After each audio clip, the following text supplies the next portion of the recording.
Hello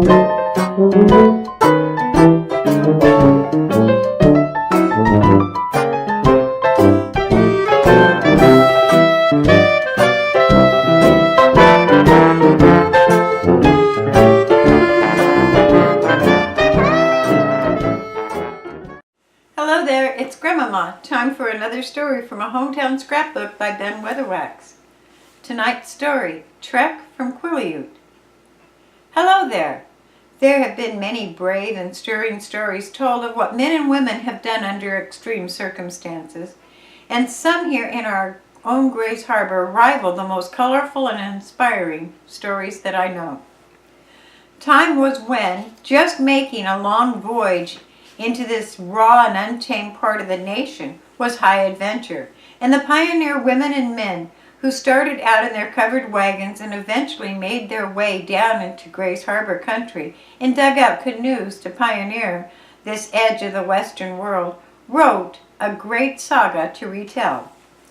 But there were also lesser events that, with the common greatness of men and women, were elevated to remarkable stories of human devotion to friends and fellow humans. There was the story of the Chris Penn family.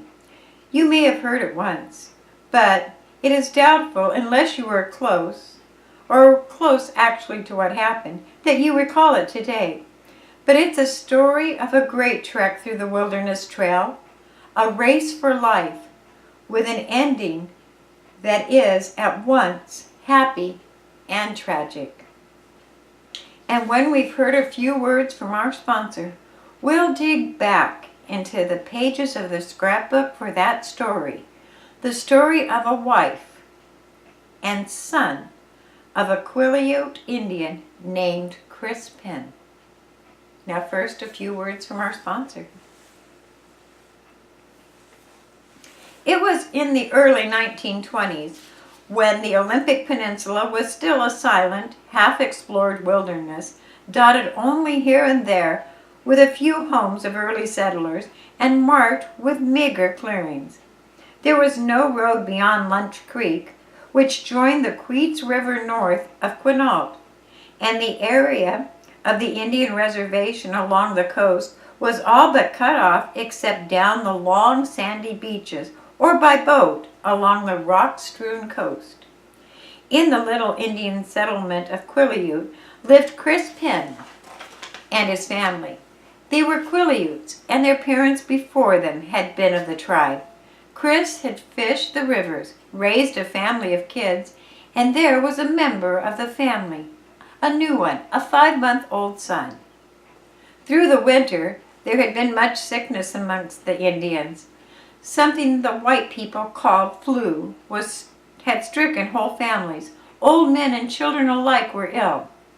There had been shaker ceremonies around the rude coffins of more than one tribesman, and now the sickness had come to Chris Penn's house. His new son was ailing. His wife was trying to care for him and the rest of the children, but soon, too much, and she was ill. Finally, she could not continue to do her housework. She remained in bed, the 5-month-old son beside her, and friends and relatives came in to cook the meals and care for mother and son.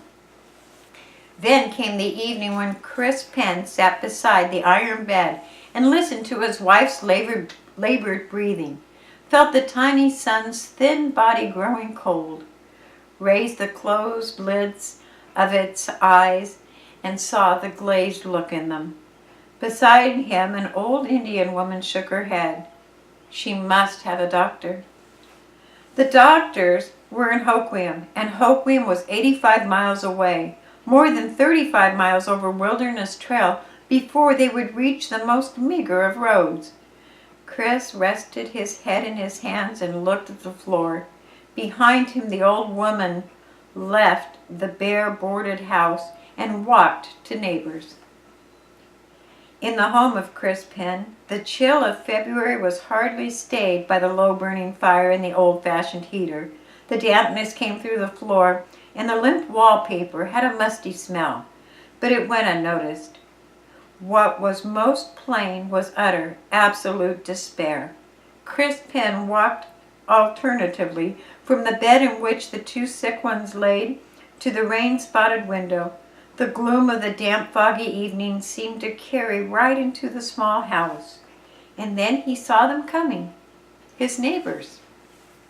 They came in quietly, almost apologetically, and stood without ceremony near the door while the old woman returned, pushing her way between them. These men, she explained, would carry the sick ones to the doctor. Chris Penn smiled, a wan, half-bitter smile. It was too far. How could they carry these of his 36 miles? And when there, how would they go the rest of the way? They would do it, the old woman said. The men agreed. They would make a litter. There would be 8 of them, 2 teams.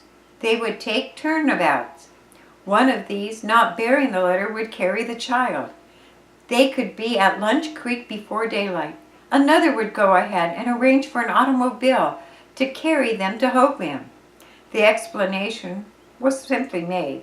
Chris Penn heard them. When they were through, he nodded. They were right. She must have a doctor. The child must have a doctor. He would go on as one of the bearers of the litter. There was no moon that night over Quilliaute, only a rain-soaked darkness of the February that the tribesmen knew so well. And as they fashioned the litter of 2 stout poles and a section of canvas, they made a flap that would cover the patient to keep the rain off.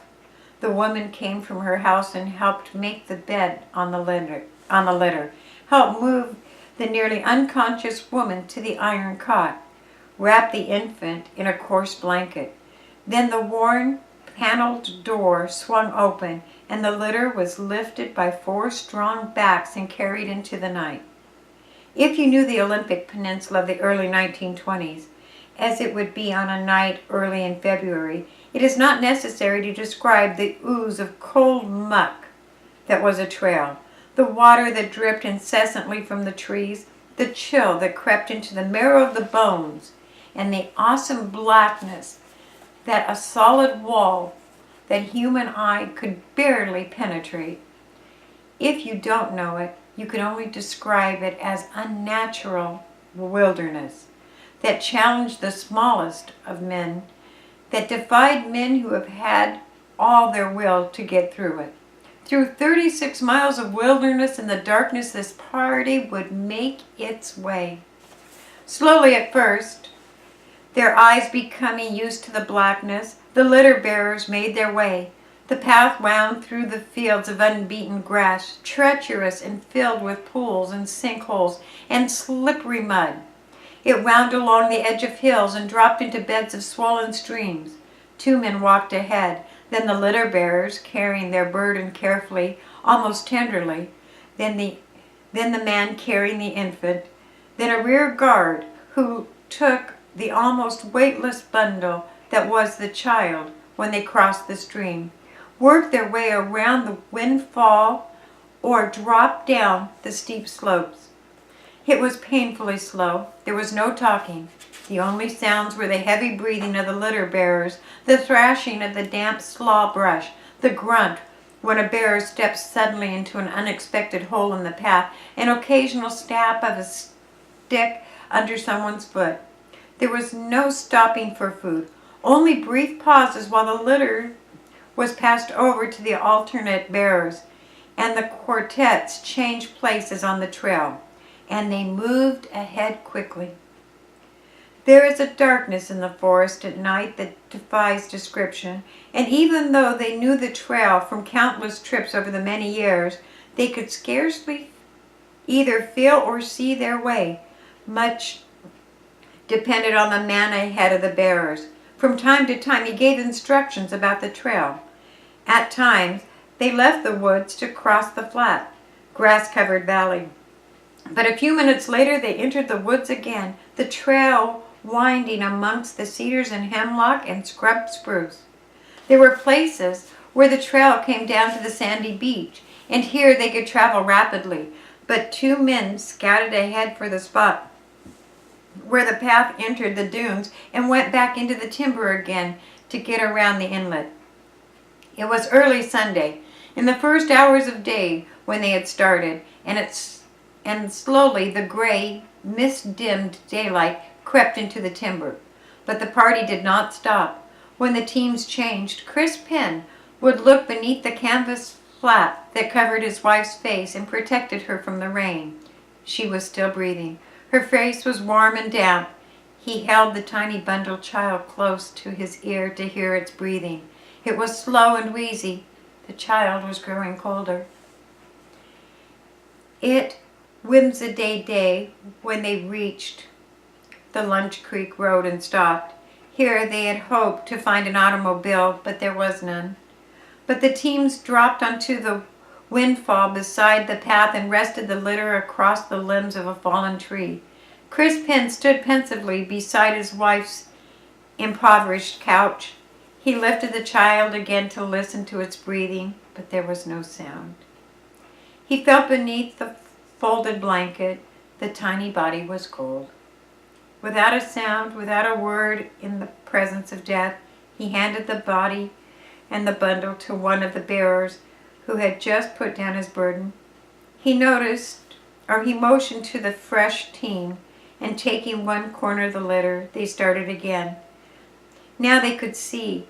The road was wide enough to permit them to travel more rapidly, but they were tired. Yet they strode along through the cold drizzle, Chris Penn setting an untiring pace, and all through the day they continued. At a small store that served the settlers on the Quilliaute, they stopped just long enough to divide 3 loaves of bread and some tinned fish among them. They wolfed the food and were off down the road. They were still many miles from Quilliaute when the February darkness again came down over them. It was mid-morning when they arrived at the Quilliaute settlement. This 8 men and their 2 burdens, and they arranged for a car to take Chris, his wife, and the body of the child and one of the others into Hoquiam. And it was hours before they drove into Hoquiam. Another day had elapsed. But at the hospital, Chris Penn needed to tell only half of his story to get immediate attention. The mother, now unconscious, was taken in charge by nurses and a doctor, and the small son was consigned to a tiny grave on a hillside overlooking Hoquiam. But Chris Penn did not sleep until the doctor had told him that his wife would live, and that the long trek from Quilliaute had saved her life. And the remarkable story of the long trek out of the Olympic wilderness was told and retold over Gray's Harbor. There have been stories told of remarkable hikes through the forest of our country. 50 miles in a day has been claimed, but few stories that have been told rival the tale of the Quilliautes, who carried the wife of Chris Penn 36 miles through the tortuous trails in daylight and darkness in the grim race with death. A story that belongs with the best stories of stirring human drama in our hometown scrapbook. And now, a few seconds from our sponsor and Dick Crombie.